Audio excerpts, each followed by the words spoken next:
नमस्कार दोस्तों, एक बार आपका फिर से स्वागत है। दोस्तों आज की स्टोरी है नीले रंग की चूड़ियाँ। तो आइए शुरू करते हैं। बाबा विठल दास किशोरी जी ठाकुर जी के अनन्य भगत थे। बाबा हर वक्त उनकी निकुंज लीलाओं का ही स्मरण किया करते थे। किसी भी सांसारिक व्यक्ति से ज़्यादा देर तक बात नहीं किया करते थे, क्योंकि उन्हें लगता था कि किसी भी सांसारिक व्यक्ति से ज़्यादा देर तक बोलना ठाकुर जी से ध्यान हटाने के बराबर है। इसलिए हमेशा आंख मूंदे श्री राधा कृष्ण की युगल छवि का ध्यान करते रहते थे।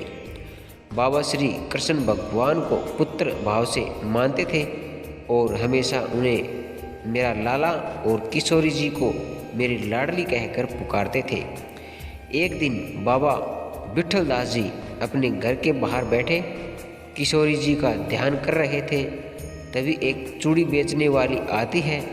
बाबा उसे बुलाते हैं और कहते हैं कि जारी अंदर जाकर मेरी बहू को चूड़ी पहना कर आ, और पैसे हों तो वो मुझसे आकर ले लेना, जो पैसे बने वो।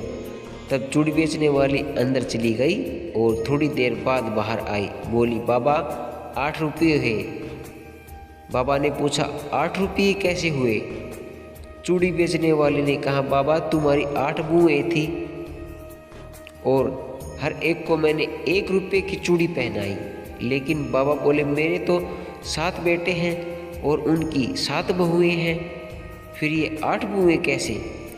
चूड़ी बेचने वाली ने कहा, बाबा तुझसे झूठ क्यों बोलूँगी? अब बाबा का ज़्यादा बहस करने का मन नहीं था। उन्हें लगा कि अब इससे बहस करूँगा तो ठाकुर जी का ध्यान में विघ्न पड़ेगा।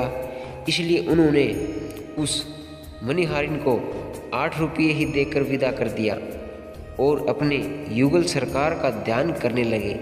लेकिन उन्हें मन ही मन इस बात का दुख था कि चूड़ी बेचने वाली ने झूठ बोलकर उनसे ज़्यादा पैसे लिए थे, क्योंकि पूरे गांव में बाबा जी से कोई भी झूठ न बोलता था।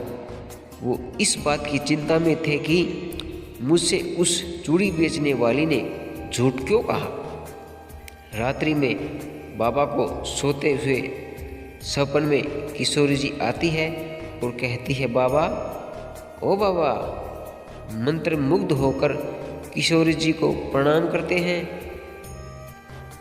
तब किशोरी जी कहती है कि बाबा तू ठाकुर जी को अपना पुत्र मानते हो?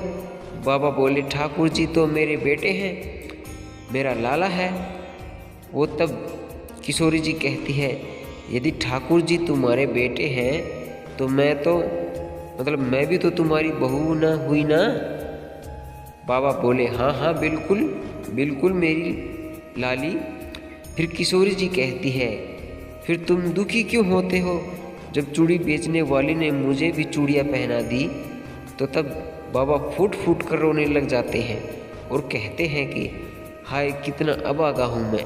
मेरी किशोरी जी ने खुद मेरे घर आकर चूड़ियाँ पहनी और मैं पहचान भी न पाया।